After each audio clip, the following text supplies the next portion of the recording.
Mbak Elisa, monggo jumeneng Mbak Elisa.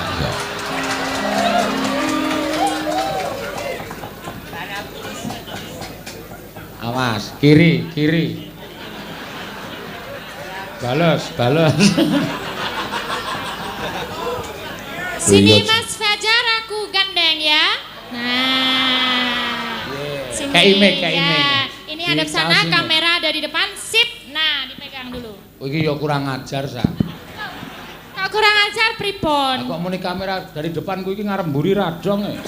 Lah iki kan wis madhep ngarep ngene iki. Nah, aku ngomong nek kamerane ning ngarep ben memasang muka yang cakep gitu nih. Yeah. Nah, Mas Fajar.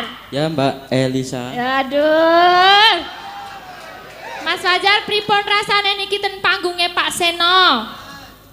Jane Pripun, Mas? kula niku nggih seneng, Pak. Awit kula niku tiap hari apa saben dina niku anu. Streaming. Kepengin nggih streaming. Sik, Mas. Kok sampean streaming niku sampean delok napa? Mboten delok napa-napa. Napa nggih intine niku? Mendengar ya. Mendengarkan. Nggih. Mas Pak Fajar pun kagungan garwa. Wah, dereng, kula tes. Dereng. Wah, cocok Elisa jomblo. Sami kula nggih jomblo, Mas. Wis PN bae sa. Biasane sing jomblo-jomblo ki iso menghibur gayeng ngono lho, Mas. Wis kowe manut karo aku karo Piye? iki. Karo iki wae. Lah kok kowe mutusi? Iki wis ora lunga-lunga wis to. Kok mboten ngono niku sing sanjang sinten, Pak? Hah? Kok sing sanjang sinten? Kalau maksudnya piye ne? Kok Nek mboten ora ana ngono? sing nonton ora tekan pundi-pundi sampean. Wo, Wis canggih yo. Oh nyepelekke yo jangan Mas. salah, Pak. Niki kula niku nggih sok lunga-lunga, Pak. Oh, nggih to. Nggih saged. Sampean weruh berarti. Mboten. Lah kok iso lunga? Nek jalan gimana Mas ngerasain Itu apa, pakai tongkat. oh pakai Iya, tongkat. pakai tongkat. Terus kalau ini baca pakai apa Mas? Baca terus Huruf macam-macam. braille. Huruf braille. ya. Kalau lihat media pakai laptop, pakai HP. Pakai laptop bisa HP. Pak Seno aja nggak bisa pakai laptop Mas. Nah bagus ini.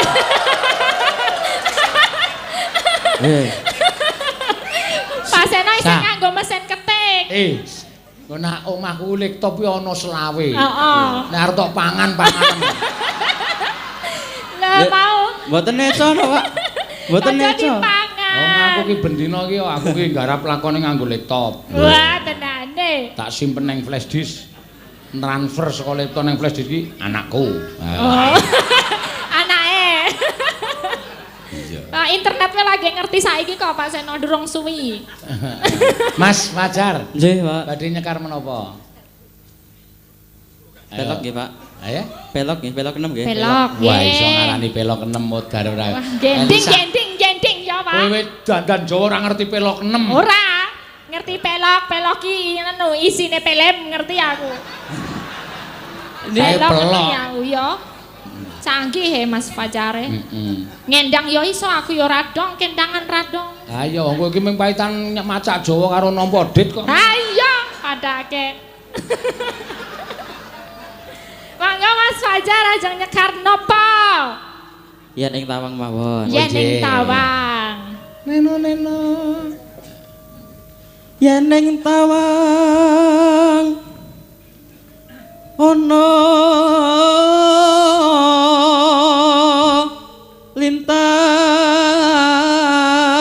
lintang. Katno gugur iki.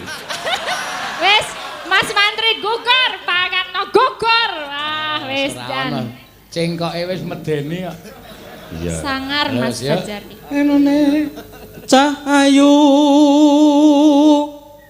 aku ngenteni.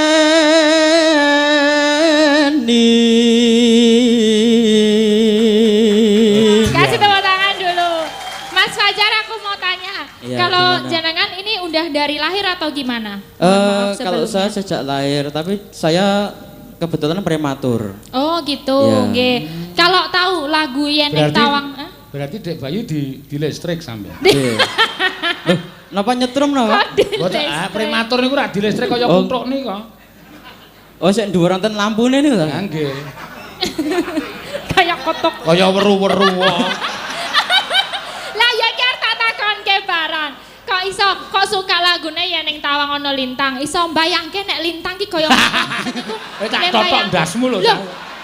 Iki ben tenanan, ben kabeh sing iki kayak gayane duwe moto to, matane cetha ning ki yo rada. Oh nek aku dadi pas pacar tak onehi matamu.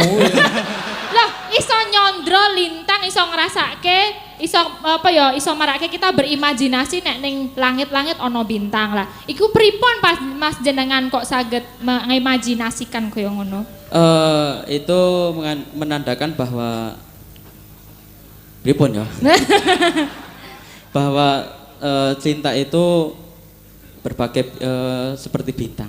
Oh iya, bersinar ya Mas. Mulai romantis iki. Kayak mulai ngerayu iki.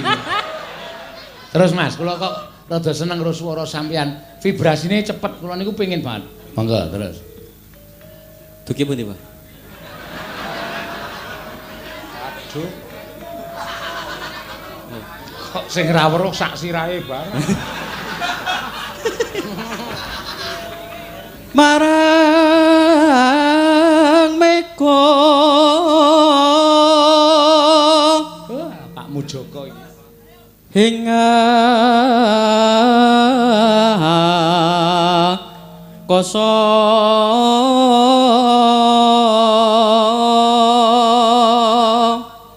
eno suntakon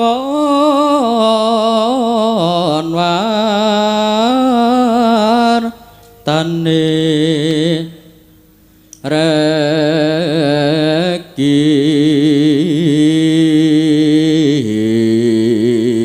Nggih. Kuwi sing do normal ki ora iri kaya ngono. Iya. Neno janji ku eling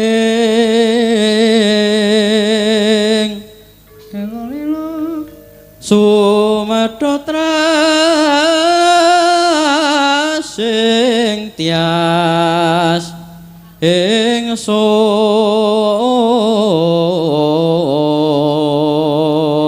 iya Nimas ingsun Nimas ingsun aduh ceklek wae prasopo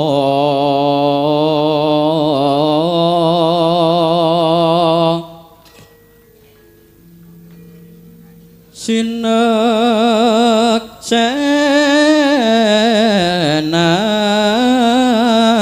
bumi langit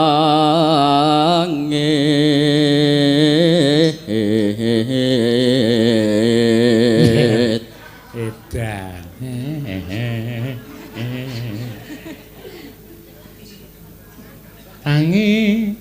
tangis ing tias ngenteni padang rembulan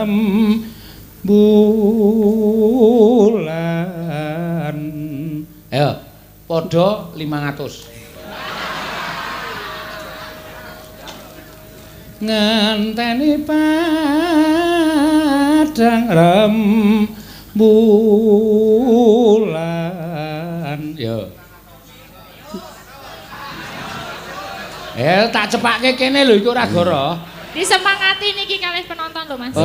Gayuh kamulyan kok ya penak ya. Ya penak Mas. Ming sak sing kok 500 kok. Ning lek kleru balik karo tengah. Wah. Ya ndak kuat ta. Weh, mau nirokke bagongku kuwi mau. Ya. Ngenteni. Ya. Ngenteni padang rembulan.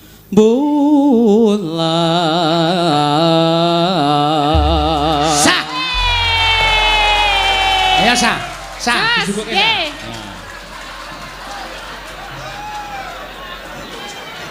Sekedap nggih Mas kula hitungke mbok menawa mboten nggih. Oh, jalan 500 iki nggih. Nggih. Setunggal. Kalih. 3. Sekawan. Nah, kok 450? Kurang 50. 50 mengarep tok emplep kok. Yo Mas niki Mas. Nggih, tampani Mas Nggih. ya. Terima kasih, Pak. Matur suwun. Mas.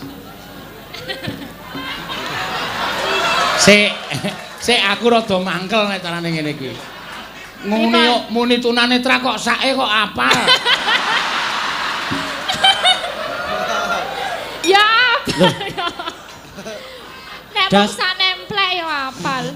Lambine kulina. Sing dinggo ya iki. Dengkulmu mlocot. 500 meneh, Pak. Padha, Pak kok. Monggo. Nggih. Neng tawang. Monggo Mas. Monggo, Mas. Fajar, yuk. Kula malih Napa gentenan Mbak Elisa? duet mawon nggih. Oh nggih, Nggih, nggih. monggo. Gentenan. Monggo, yuk.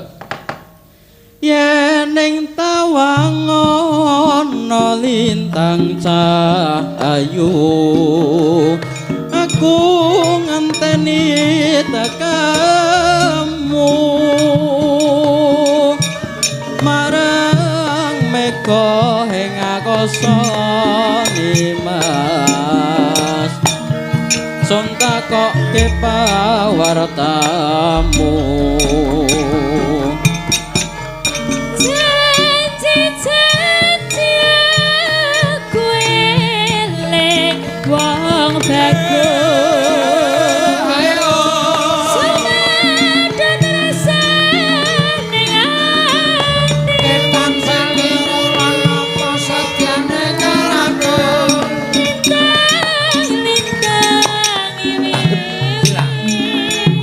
Kang Mas tresnaku sundang biyani Minang karo ilo.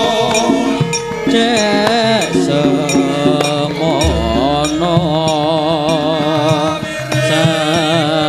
sandimu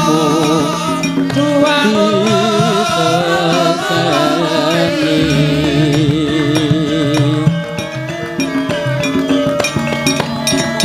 Miko kartika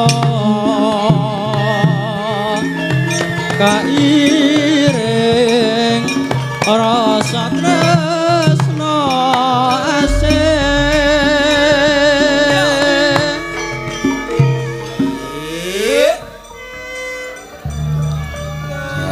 Mbak Elisa nggih dos pundi Mas Fajar jane kula niku anu napa pripun kerep sering WA sama Pak Sino tuh sering oh Oke, sering no. WA lah nomor kula niku Sing pundi?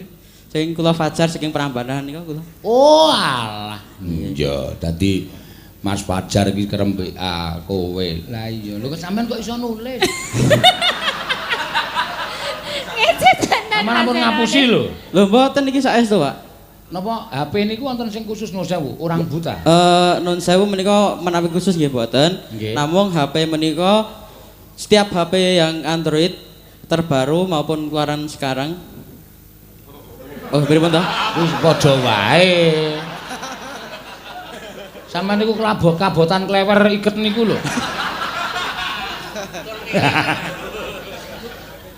Niku wis diprotes dipunanu Nggih, sampun dipun program. di program. Terus Nggih.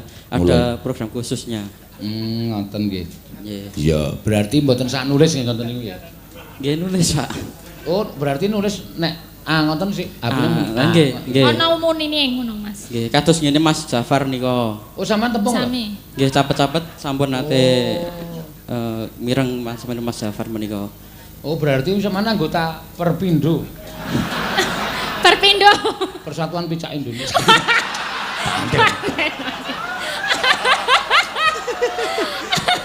Lah wis Sewu nggih, Mas. Kula niku nek nek Nggih. Gojek ampun kena teng rasa. Mboten, santai mawon, Pak. Oh, nggih. Kayang-kayang mawon nggih Mas Lho niku biasa nek digarapi, Pak. Biasa ya wis gek nembangane. Iya, iya.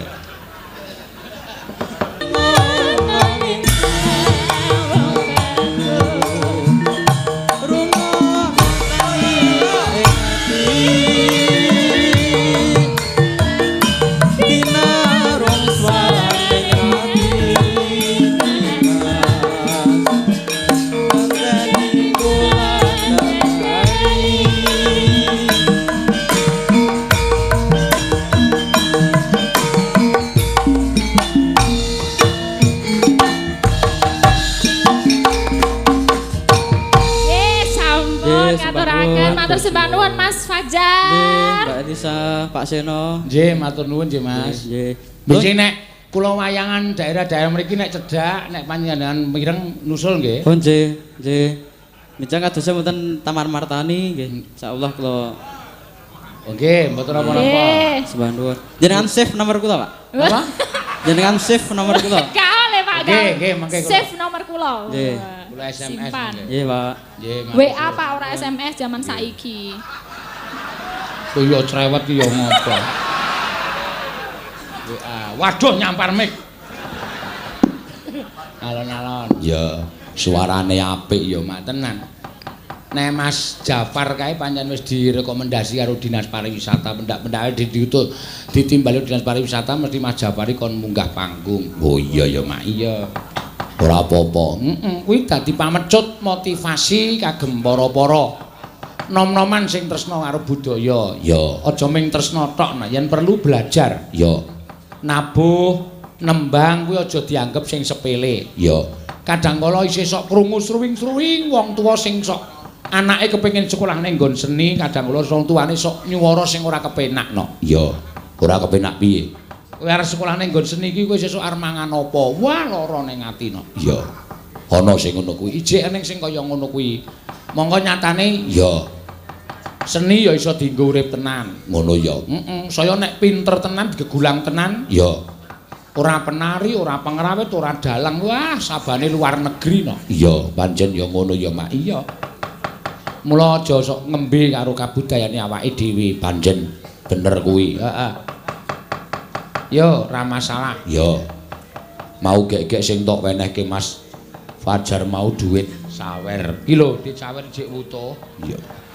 Urang tak uculi saka amplop kabeh jek wutuh nang kene mergo ndak do dirasani kanca-kanca. Iya. Luwe-luwe sinden-sinden kuwi. Ora apa-apa, Mak. Matur sembah nuwun tanpa pepindhan. Ya. Eneng sing nyuwun meneh iki mau ya kuwi gelang kalung. Ya, diaturake. Isih eneng sing nyuwun mengko fragmen Suminten Edan. Ya, engko rasa dadak sing werna-werna. Ya, mengko Mbak Tatin dikekke mburi dhewe saiki Mbak Ayu Purwalestari. Ya. Men ngaturake gelang kalung. Heeh. Pamundutan ya. Mangga Mbak Ayu. Ya. Waduh. Mbok ya alon-alon. Mpun alon-alon ya, Pak. Kok suarane grobyak-grobyak. Kesrimpet kabel. Iya.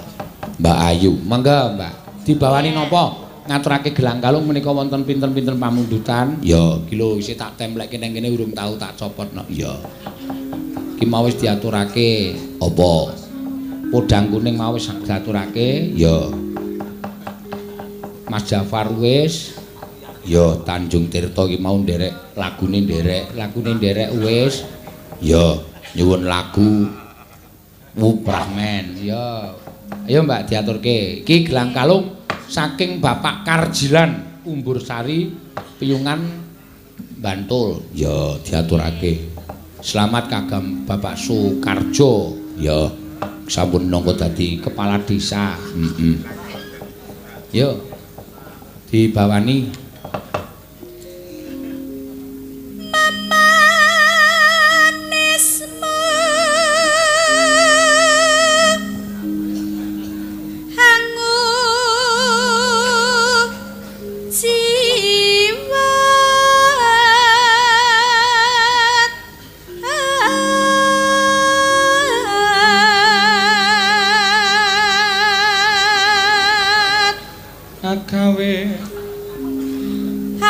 agawe ruciting galeng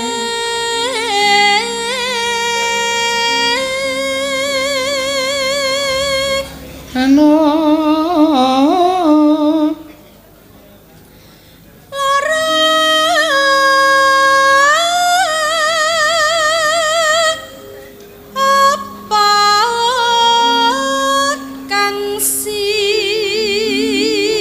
Natya Natya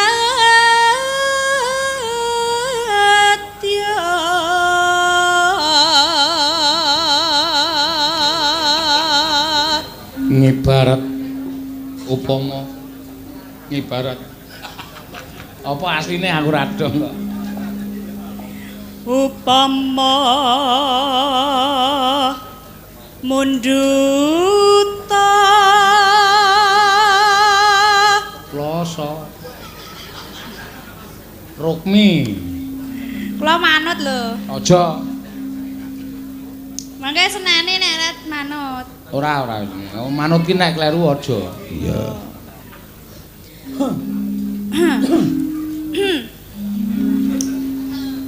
Rukmi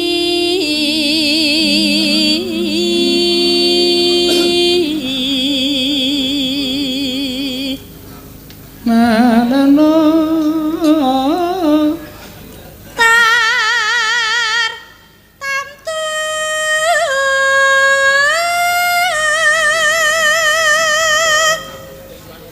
tak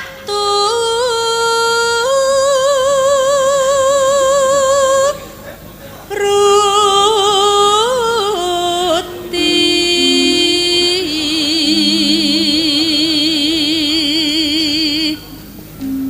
unggul apa ibarat wong numpak prau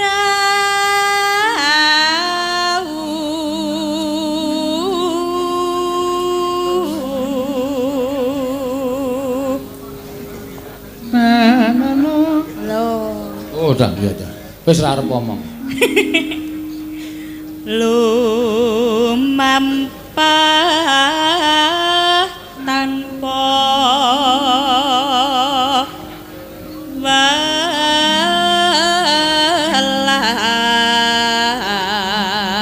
walah ing matyane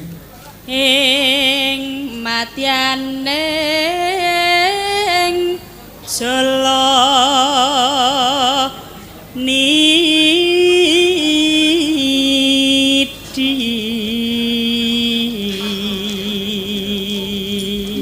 temah kunjing temah kuncing anggen jeng ning paku lingan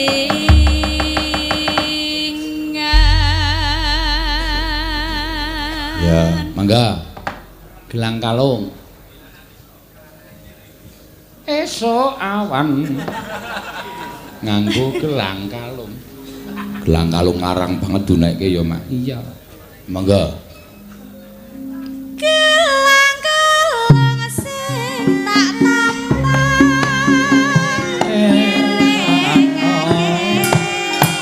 jambane semalam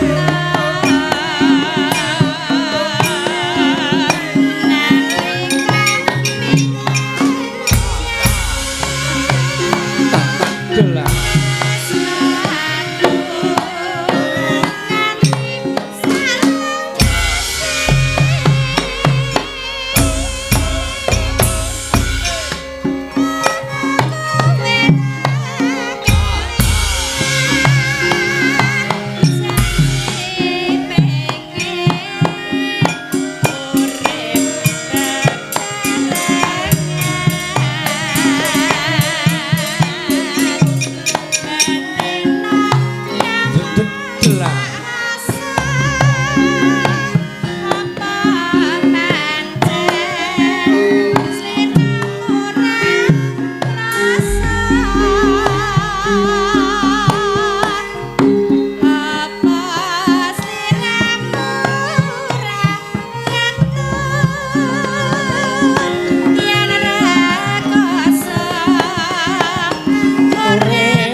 nuwun tanpa pepindhan, Mbak Ayu Purwalestari. Ya. Pamundutan wis akeh sing diaturake no. Ya. Saiki genti. Ayo Mbak Tatin karo sapa? Sing lanang sapa? Supaya gayeng solikin. Ayo. Mangga. Enak kowe ora arep ngajari beberapa fragmen seminten edan wis tok lakoni mula kowe saya apal. Iya. Ki ana dhuwite 500 Ken. Nggih Tatin 450 kowe 50. Ya wis lumayan bangane nyolong. Ayo mangga. Tuduk. Tuduk.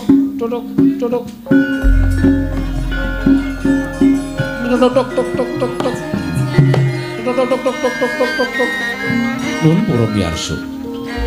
Atur pasugatan ketoprak Mataram dalu punika sangging paguyuban parah budaya. Badhe ngaturaken petilan suminten edan. Cempluk katindakan dening sederek Tatin Lestari Handayani. Wondene Gentro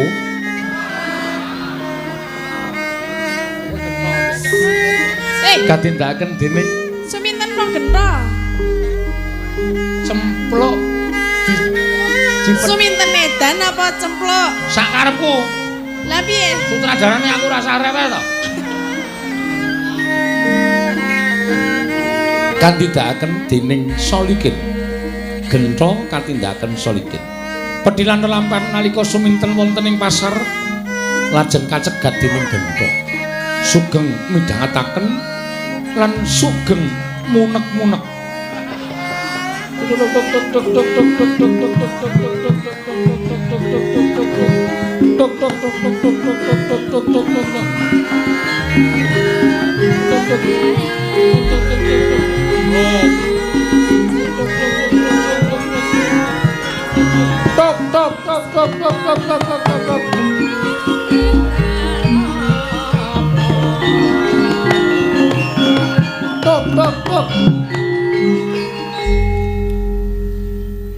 Wis bar.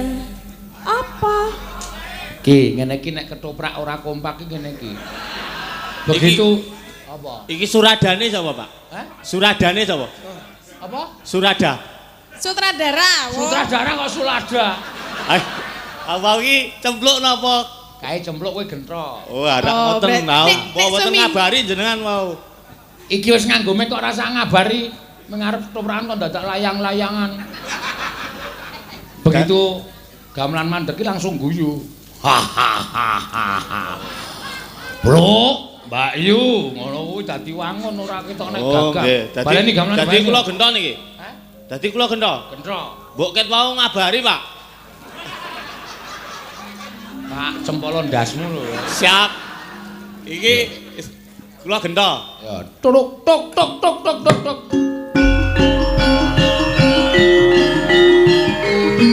Tuk tuk tuk.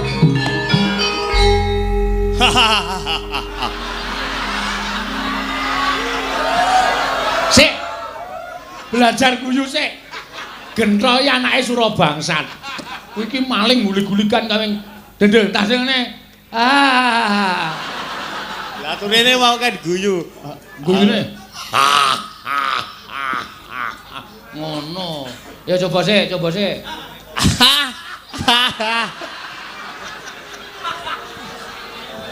Wah, iki anu lho iki iso penonton do balekke kardis lho iki nek carane. Yo, aku serius. Yo. Tetep rawangun, Pak. Wis ora apa-apa, ora apa-apa. Wis.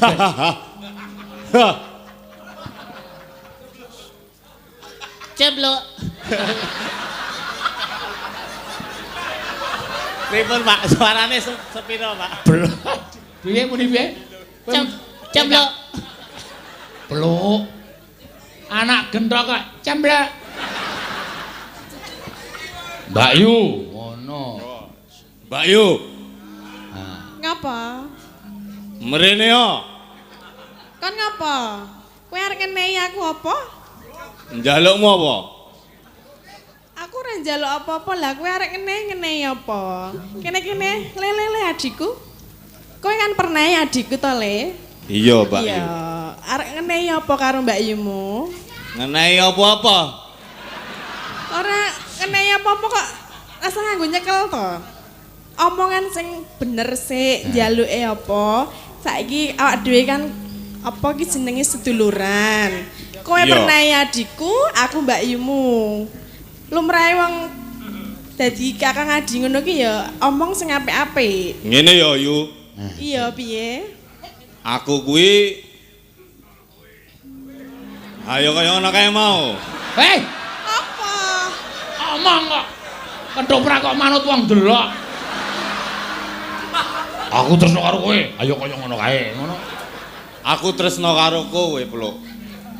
Maksudnya piye to? Maksude Nek omongan ngemetke kene lho. Ora ngemetke ngendi-endi pengen matane. ngematke sing kuwi.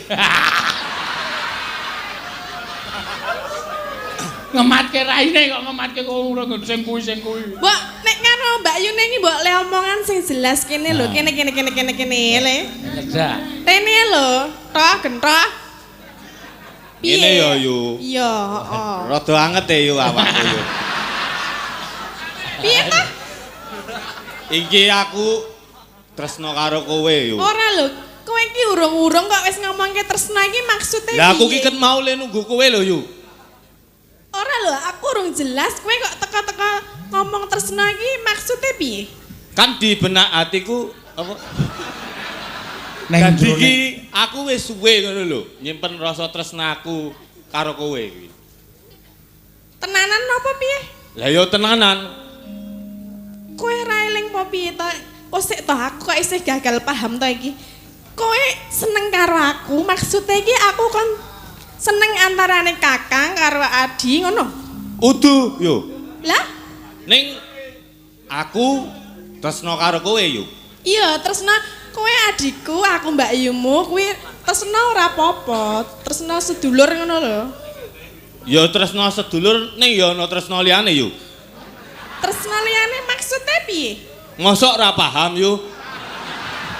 Loh, aku ora paham tenan lho. Aku karo kowe kan sedulur. mati iki maine lanang mati. Sing wedok pinter omong. Dadi ngene lho yo. Ndono. Dadi rene lho yo. Iya, piye? Aku kuwi Heeh. pengen mbok ladeni yo. Tak ladeni kowe pengen ngopo? Ngombe? Pengen madang tak jupukke. Pengen mik yo. Iya. Kaya kok bareng mi kok suarane cilik pengen mi. Pengen mie apa? Ngene lho yo, kowe kok ora dong-dong to yo. Lah ya aku ra dong tenan lho. Wong kowe iki adikku ngono lho. Kurang nyerak. Kowe iki ngladeni aku ngono lho yo. Ladeni. Kaya cara dene uduse mbok bapak. Ning bebojoan ngono lho yo. Bebojoan? Heeh, rutu. Rutu bareng ngono lho yo. Apa? Rutu. Lutu iki apa? Rutu, Pak. Apa lucu iki apa? Rutu. Lutu iki apa? Rutu iki ngene.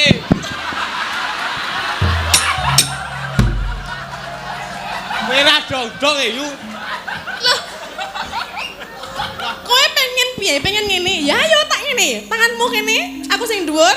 Wah, kowe Bang kowe iki. sing ngisor. Aku dhuwur ngisor gelem yo. Ning udu kuwi lho yu. Lah piye? Gentong, ger-ger, tole. Dadi bojoku ngono lho yu. Dadi bojo? Heeh, gelem ya yu. Ora. Aku pernah sapa kok kowe iki arep seneng karo aku dadi bojomu iki? Ya kowe iki Mbak Yuku. Ya ora oleh. Oleh yo iki. Sing lho, Aku ki anak sapa Pak? bangsa. Sura bangsat. Aku kuwi anak Surabangsa. Lah iya aku ngerti kowe anak elek bangsat. Kuwi watakku ki begal lho yo. Gaweane ngeju main karo medok lho yo. Iya, aku paham. Aku ngerti nek kowe iki gaweanmu kaya ngono. Iki nek kowe ra gelem tak paksa ning kene lho yo. Ya ora ngono kuwi, mbok kabeh iki dirembuk sing apik-apik. Iki Bener apa salah to? Bener. Gendere iki apik ora to, Pak? Ayo gendering yo tuku raimu untuk papat. Ku gek ora laras coba. Sing ora laras iki lambemu kuwi kok. Lho. Kok apa ya? Cocoke ngono sik. Ya yo. Kok ya yo? Dicocake ya. Mah. Ora lho gento mbok kowe iki elingo. Aku ki sapa? Kowe sapa? Nek tresno kuwi ya mbok liyane aku ngono lho. Langsung gandrung. Piye? Aku lagi obo iki. Ya apa kono karepmu? Wah, njaluk pelok ya. Monggo lambene larase slendro lho. Aja ganggu kowe. Oh iya. Tak pangan tah. Ayo. Eling Iya, to, yo. Bro, Belum ya, yo. eling. Ora ngono. Laras rumen. Kleru to. Laras ngono.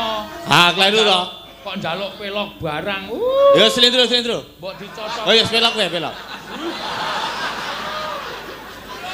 Kaya ngono kok ya arep seneng karo aku ngono lho kowe iki. Wong seneng iki bebas yo. Lah ya paling ora rak ya duwe ututan apa ngono lho. Sekarang yo kok stres iku apa, Pak? Ah, Kurang iki lho, konsentrasi. Lah ya kuwi maksudku. enos ngono. Laras rumeng suara Wah, niro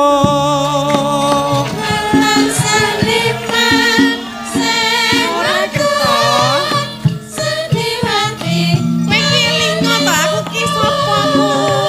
ang lam-lami jroning ati. Ora.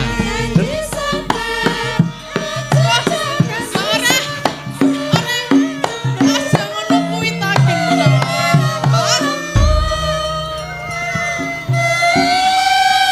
Elingo. Kowe iki tak kon elingket mau kok ya. Rak. Aja sembrono lho, Pluk. wong gendok kok jogetane kaya ndolalak.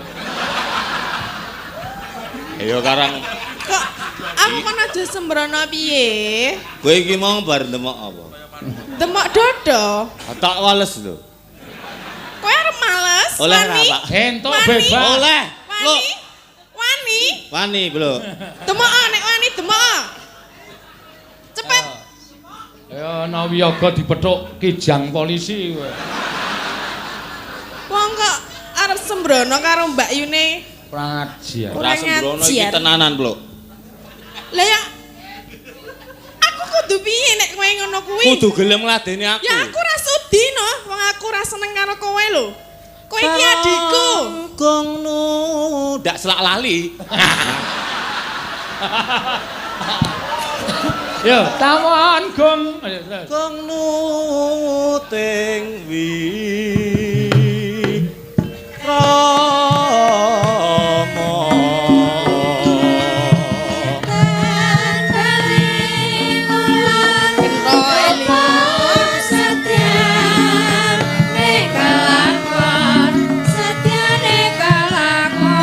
Mbok elingno lho. Sira kang dadi Iki yo nek mbok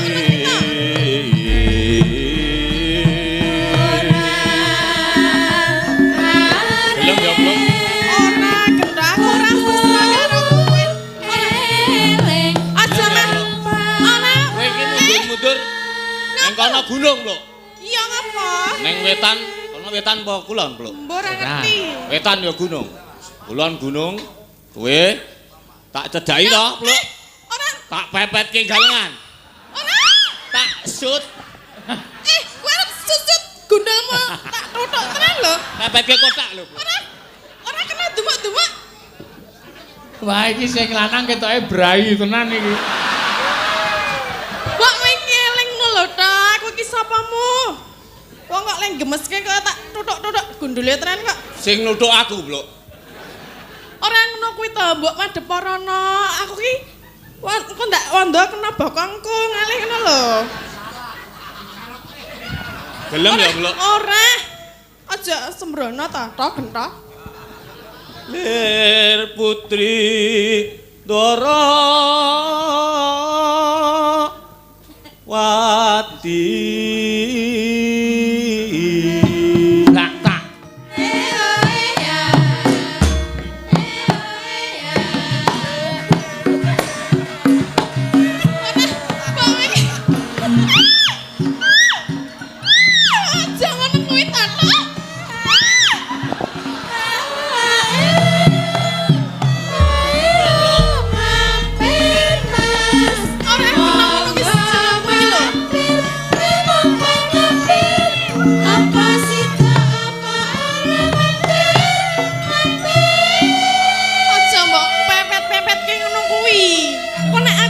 adine ditampa arep tandai karep penonton. Iya aku wis menggah pindho lho, Blok.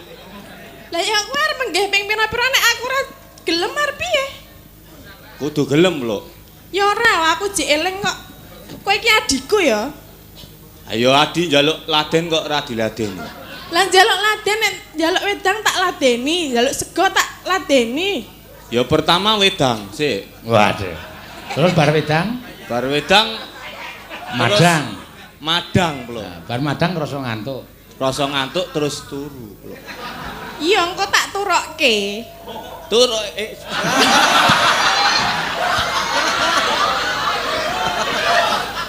Kowe pancen nek duwe lambe lunyu. kowe kuwi sing senengane mancing-mancing. Asine kowe iki tresno to karo aku, Blok. Ya ora. Aku jek eling lho, kowe iki adikku, aku mbakyumu. Ning kowe nglirak-nglirik aku terus lho. Lah ya aku nglirake mergane aku mesake karo kowe lho. Wong wis tuane sakmene kok ya urung duwe jodoh ngono lho. Lah ya mula kuwi aku anane Mbak Yuku ya, aku nyenengi Mbak Yuku. Ya ngono ki ora entuk to. Lah kenapa? Kowe adikku, bola-bali kowe adikku kok. Neng kene iki anane mung aku karo kowe lho, Blok. Iya aku ngerti ning kuwi ora kena ora ilok. Piye, Blok? Gelem ya? Ora. Kowe piye ora iso omong? Kok tak banting lho, Blok kowe. Kaya Kowe kuat-kuat. kuat, banteng aku kuat. Ya kuat, Blok. Ora kena. Ora dumuk-dumuk ngono ki to. Ayo tansah Ora. Ora. Kok ana ngono kuwi lho. Ih.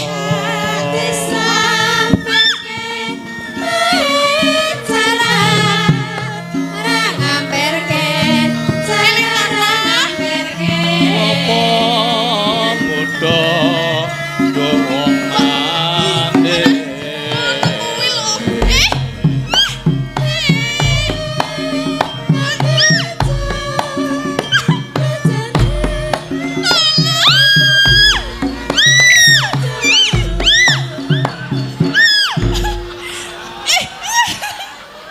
Kok pelunga lho aku ora iso liwat.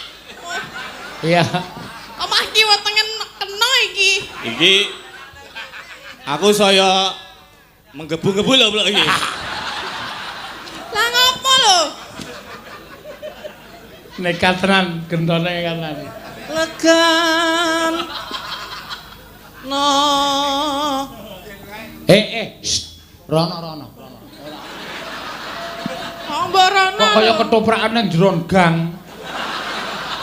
Aben mepet Ben mepet dengkulmu mlocot ora. Ayo tatin rono tin. Ya wong Nek- doyak terus lho. Wah, engko nek nganti suminten wani nyekep kowe tak kepruke jempol. Suminten Ana sapa? Gendong nganti nyekep kowe tak kepruke sirahe. Ketoprakan kok arep tenanan suwe-suwe. Oh ya. Aku kae kok kurang ajar. Kurang ajar. Jaluk apa kowe? Kowe tak alusi ra kena saiki kowe tak waneni aku dadi wani karo kowe saiki. Oh, kapokmu karo. Piye arep tarung apa piye? Jalukmu apa? Ayo tarung Sing mati sapa sih Ki? bareng. Mbok ora ngono kuwi toto. Aku iki kan ngelengke kowe nganggo cara apa ngono lho. Ya kuwi mau Blok kowe iki pokoke ngladeni aku. Aku ki wong ora seneng karo kowe kok ngladeni to. Legan no. Bento.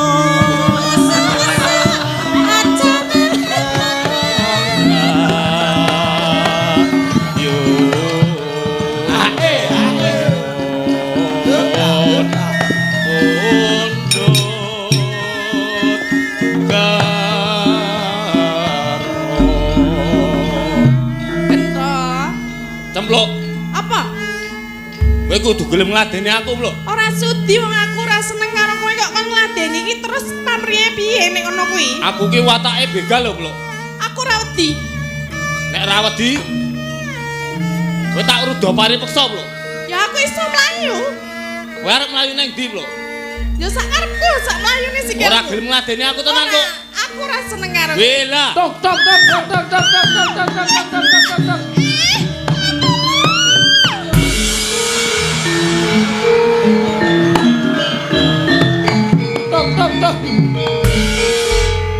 Gene men tak tutuk nggo kongen iki wedi. Ampun, Pak. Mbak ket mau ditrut do pari peksa lagi saiki ling ilang. Kok malah aku lho? Aku kok gemes dhewe to saya.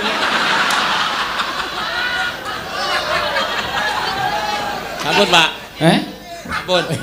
Apik kowe ya. Iya, wis. Nyanyi ditenya. Kok ndak lali aku. Lho kok mak ilang ya? Oh, siapa? Iki lho isih tekukan. Oh, tak kira 500, ben 200 kan. Wis rasa wae ya. Kok ngopo nyembah barang? Kalau dadi nganu rape kowe kok. Dido mrotatin. Iya. Ya, tambahi 100. Seneng banget. Sesuk ora nyolong. Ya.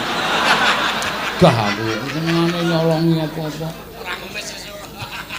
Kayak tadi dikai. Ngapa? Ada. 1, 2, 3, 4, 5. Loro piro? Aku siji. Apik iki. Loro. Iya. Aku loro. Ini siji. Ya nek wong lanang iki kudune ngalah karo wong wedok. Iki gandeng loro dadi siji ta? Terus piye? Digathokke yo. Ben nyopo? Ben mana? Piye? Wis 200. didum sing adil.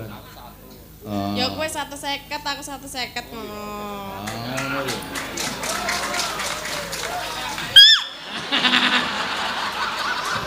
Kamu adekane wis kok arep. Kowe sudah diparani bojone aku ora tanggung jawab lho.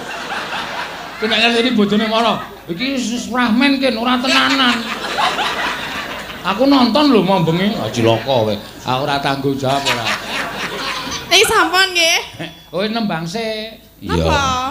Ayo, wah kaya ono sing nyuwun liwung. Iya. Liwung kalih sinten?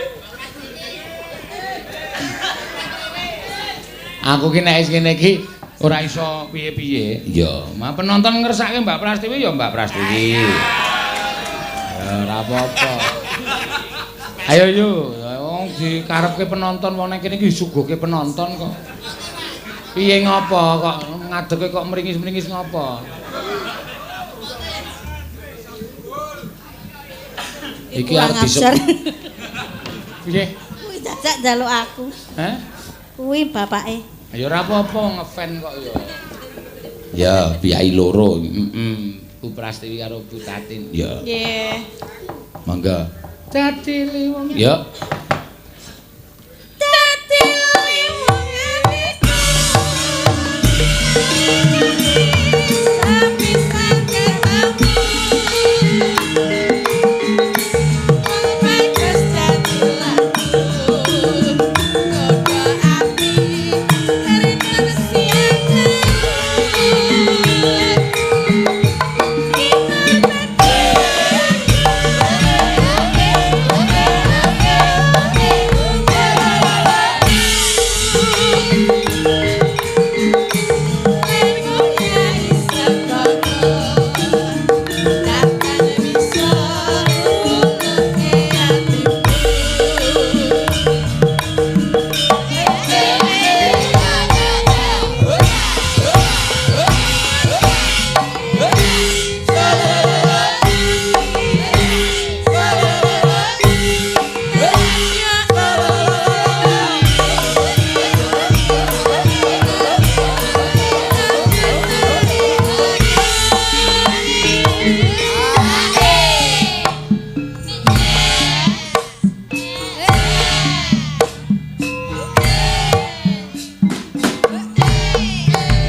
Oke. Ora padha iringane kowe gleleng kok. Iya, mangga. Ya.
Aku ora tanggung lho nek Kang Slupan tenan.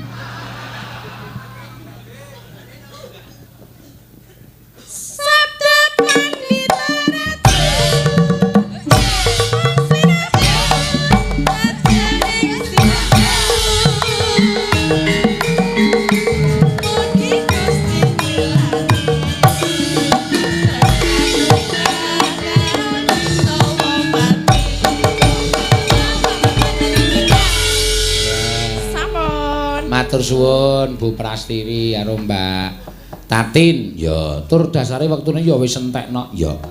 Engko diaturake dhisik ceritane mengko sambung gara-gara. Iya, ngono ya, Ngger. Ya ya tak derekake, Mak. Jagat pasisane ngubun ora wayah tur jagat. Praconawati. Nyuwun pangapunten panjenengan sinten ditepungake wae aku pujangganing para Pandhawa nalindra ing Dwarawati. Prabu Kresna kuwi ya aku. Patobat panjenengan sinuwun Prabu Sri Bathara Kresna. Ya. Wonten menapa dene maduka dangu kalian kula? Praconawati, kula wonten paring adhawuh. Kowe ngerti ora? Pustaka Jamus Klimasada kuwi apa? Inggih, sedherepipun kula namung saged nyebataken nanging dereng saged nyumurupi kados menapa wujudanipun lan kowe tak kandhani ora mung wujudane. Nanging dayane Pustaka Jamus Klimasada kuwi ora kaya sing mbok gagas. Dayaning Pustaka Jamus Klimasada kuwi ndayani marang uripe para Pandhawa lan ndayani marang uriping para kawula sak negara Ngamarta. Yen to para Pandhawa koncatan Pustaka Jamus Klimasada kuwi bakal apes jurite tegese bakal pepes bayu kang tapis ora duwe kekuatan. Semono uga bakal ngembet marang uriping para kawula sak negara Ngamarta. Mula yen to Ratu Gustimu Prabu Pracunadewa bakal nyuwun ngambil Pustaka Jamus menyang Jimat Klimasada. Nata Ndarawati mesthekake lamun dening Kyai Prabu Darmakusuma ora bakal diparingake. Merga yen to negara Ngamarta koncatan Pustaka Jamus Klimasada tan wurunga negara Ngamarta uga bakal rusak bubrah slangkrah ora karo-karuan. Praconawati. Kula wonten paring adhawuh panjenengan sinten? Aku Nata Mandura Prabu Baladewa. Kadange Werda, kadang-kadangku para Pandhawa. Apa sing ndengekake dening Kyai Prabu Kresna kuwi kabeh apan kepara nyata. Lan kowe matur yen to bakal nyuwun ngambil Pustaka Jamus Klimasada. Kowe matur yen to bakal dadekke tumbal, tegese Pustaka Jamus Klimasada kuwi engko ora bakal bali marang Praja Ngamarta. Merga dienggo tumbal kuwi apik-apike mung dipendhem.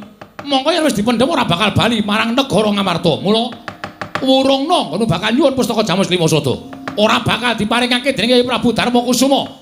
Lan upama kowe ngenteni kaya dene ngenteni Sliming Palwa Gabus kumambang ing Sela Kresna, merga ora bakal kelakon benjangkamu. Raconawati. Wonten dawuh Raden.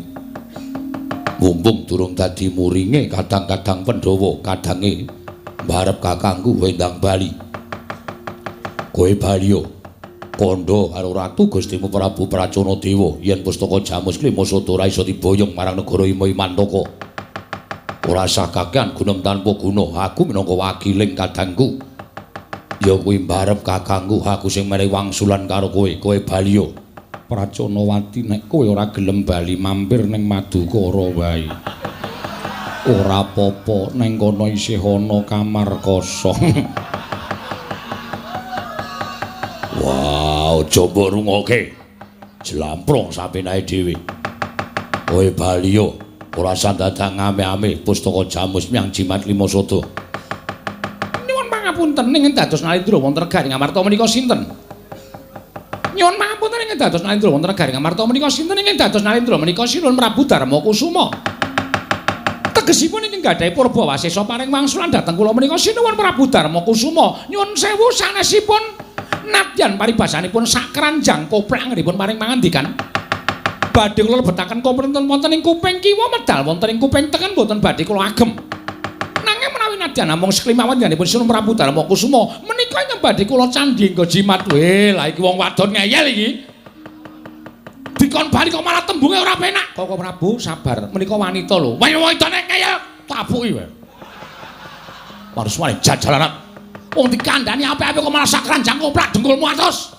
Wah, Prajonawati tembung maja kaya ngono.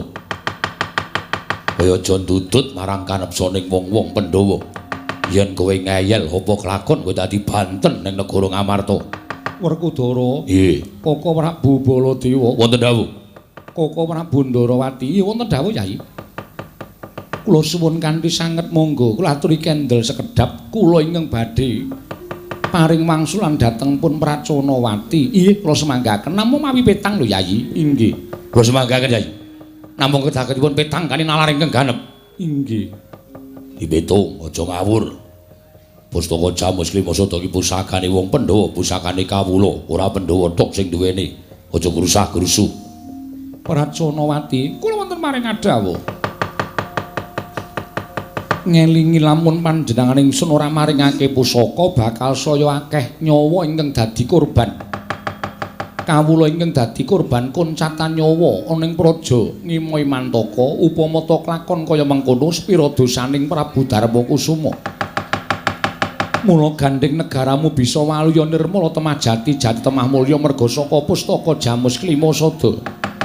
Nadyan Pandhawa kudu dadi korban ora dadi ngopo nanging pustaka Jamus Klima Sada ndak paringake marang kowe boyongan marang praja Ngimoi Mantaka Praconawati.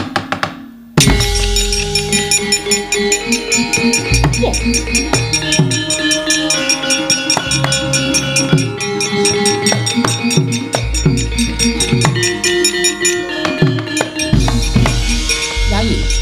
Kula nyuwun pangapunten sampun ngantos kinten kula menika badhe andhuwa dhateng kepareng paduka namung kula aturi metang mawi nalar ingkang ganep menapa mboten ateges paduka menika ngurbanaken dhateng paduka piyambak tuwin para kadang Pandhawa mboten namung para kadang Pandhawa nanging panjenengan sampun ngurbanaken dhateng para kawula sanegari Ngamarta jernyatanipun pustaka Jamus Klima Sada menika dados panggesanganipun para kawula sanegari Ngamarta panjenengan ora tega karo patine wong Ngimoi Mantaka ning sampean mentala karo patine kawula sampean dhewe.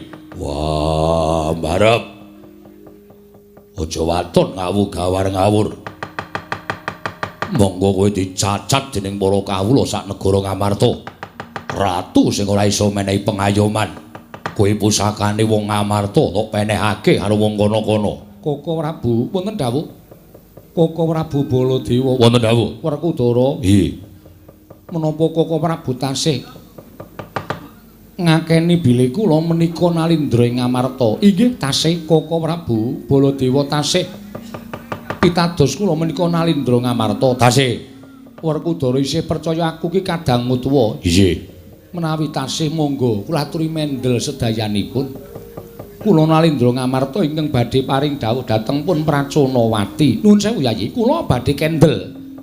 Namung kula aturi metong dhateng aturipun ing Raka Indrawati. Nggih, kula badhe kendel. Ning kedahipun Kyai Prabu metang dhateng menapa ing sampun kelampah menika kala wau mangke badhe damel cintrakanipun para kawula. Aku gelem meneng. Ning Puntadewa ya kudu mikir kawulamu negara Ngamarta. Werkudara, ora sambok kon aku wis iso mikir. Apa panguwasamu luwih pinter tinimbangane Puntadewa? Apa rumangsamu kuwi luwih pinter tinimbangane Darmakusuma, luwih wasis tinimbangane Puntadewa. Nek pancen kuwi luwih wasis, kene dadi ratu, aku tak mudhun saka dampar. Wah, Kresna piye? Wis meneng. Lah iki meneng. Kendel. Wah. Koko Prabu wonten dawuh tinimbanganipun tiyang sanes ingkang dados korban kula sampun ikhlas luwung Pandhawa ingkang dados korban menawi pendhawanipun boten menapa ning nek kawulane ya kesempyok marang rekasaning para Pandhawa tegese menawi kawula menika mangke kesanan pustaka Jamus Klima Sada bebrayanipun para kawula risak agengipun negari Ngamarta ketaman pegebluk menika kados pundi Ngamarta menika kawula kula tartemtu sampun ngertos dhateng wewatekanipun Darmakusuma.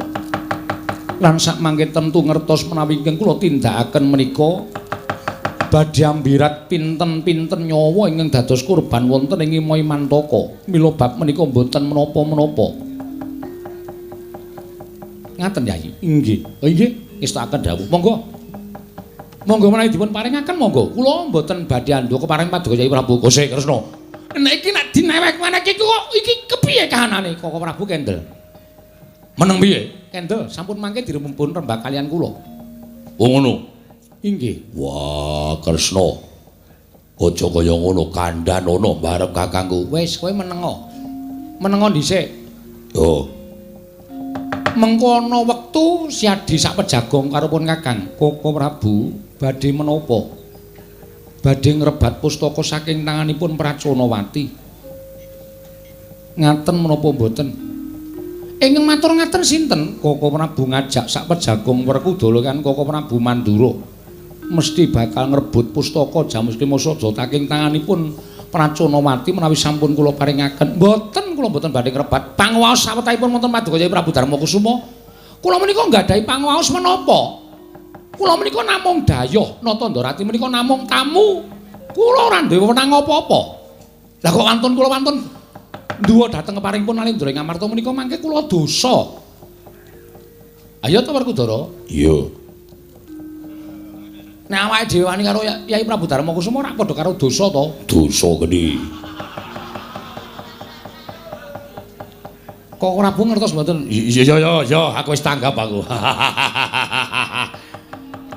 Kok malah gumujeng menika mesti do arep ngapusi Puntadewa. Mboten Yayi. Mboten. Mangke gampil monggo kula trimaringaken. Praconawati wonten dawuh pustaka Jamus Klimasada gage tampanana. Non ngesnaken dawuh la trimaringaken lan kula ngaturaken panuwun ingkang tanpa pepindhan. Paduka angugem dhateng ngumandhang ing asma Sinuwun Prabu Darmakusuma sinuwun.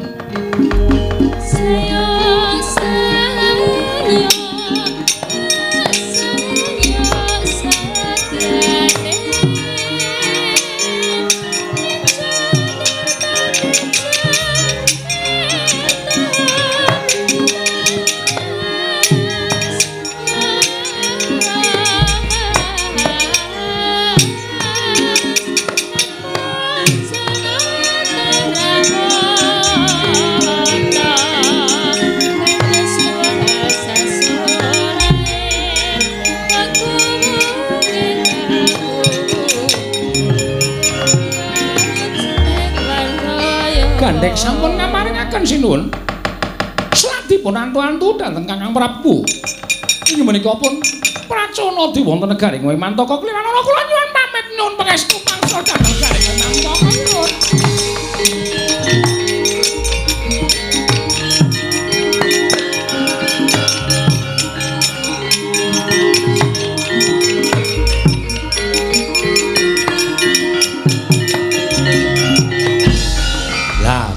Tenan to. Mesti ana pakartine sing ora becik. Praconawati tumuli geblas tanpa pamit sawise nampa pustaka Jamus Majimat Klimasada. Wah, aku kandha piye? Mula kowe karo aku kudu prayitna ngati-ati. Lho lah iya lah kok dadi sawise nampa pustaka Jamus Klimasada kok terus mlayu bantere ora jamak iki mau. Iki mesti ana dom sumuruping banyu. Lah piye kahanan niki? Werkudara, Koko Prabu kula ingkang badhe ambujung kula nyuwun pamit.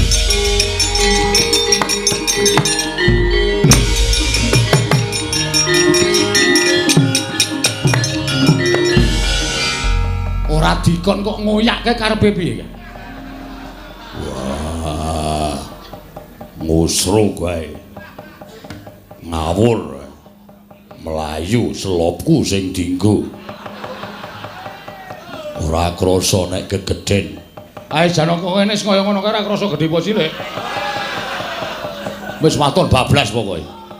Inggih Koko Prabu lah. Inggih piye Kresna iki kudu perkara sing enteng. Koko Prabu mangke dipun rembak wonten ing Jawi. Ya. Werkudara. Nggih. Dirembuk ning jaba. Wis to ki dawuh Koko Prabu sampun ngrebat pustaka Jamus Klimasada. Mboten badhe ngrebak.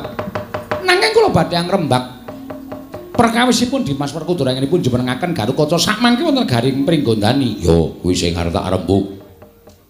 Aja gegeden rumangsa arep wenehke wenehna. Arep gondeli gondelana sing dadi ratu kowe. Kowe duwe panguwasa sakwutuhe. Panguwasa tunggal ning negara Ngamarta, wenang jenenge bor kabeh lelakon. Lakonana. Wah. Nek wis ora gelem nampa penempune adi-adine, sesuk neh rasa sok takon werna-werna.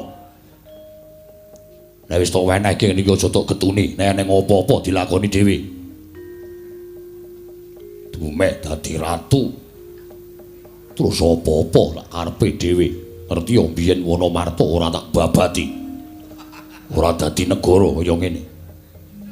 Aku sing babat, aku sing tetes keringet, aku sing metu gedhe merga lara. Sing lenggah mbarep aku ikhlas lahir batin disekseni sing gawe jagat. Ning boyo mbok ajeni penemune adi-adimu. Mbok ajeni penemune kadang-kadangmu. Ora rumangsa dadi ratu, bener dhewe, adil dhewe. Ora oneng menungso sing adil ngungkuri sing gawe urip. Adile menungso becik-becik adile menungso yen nampa penemune wong liya, yen ora nampa penemune wong liya arep tok anggap adil tumrap awakmu dhewe ning ora adil tumrap ing bebrayan. Terus Dimas unek-unekno pun Kakang ora apa-apa. Werkudara wis Yayi, wis. Wah, jengkel aku. Iya, aku ngerti. Ning wis aja tok teruske. Mengko ndak malah ora prayoga. Wah, Werkudara wis. Wis. Unek-unek kaya ngono aku atiku keloro-loro. Wis Werkudara. Wis. Mangkel. Wah. Ratu sing kaya ngene iki ora patut ditiruat, ora patut ditiru. Gunane apa para nayaka? Gunane apa para punggawa? Anane punggawa karo nayaka lan kadang-kadang kuwi dijak tarenan yen ana perkara sing gedhe ling rampunge carane piye. Ora mutuske sawijining perkara ming anut karo benere dhewe. Kowe kelingan tau menjang aku. Bener kuwi ana telung perkara, benere dhewe, bener bebrayan, bener sejati. Benere dhewe bener tumrap kowe, ora bener tumrap wong liya. Bener bebrayan kuwi wah gingsir. Saiki iya, sesuk ora. Saiki ora, sesuk iso-iso ya.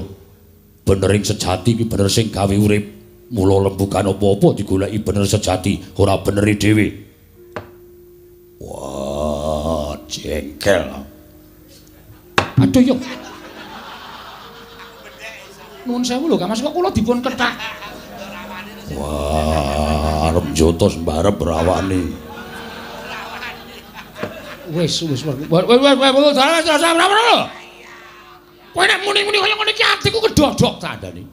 Wah, ya kaya ngono kuwi lho. Rukuning Pandhawa kaya ngono kuwi. Nek eneng sing kleru ora tuwa ora enom dikandhani. Sing tuwa sing kleru sing enom ngandhani. Yen sing enom sing kleru sing tuwa nuturi. Kuwi apike kaya ngono kuwi nek rasa karo nangis. Aku nek ora nangis ki, aku ki mata yuyu. Lho kok mboten nyapit? Oh, tak totok kowe. Kresna kok ngelucu ora.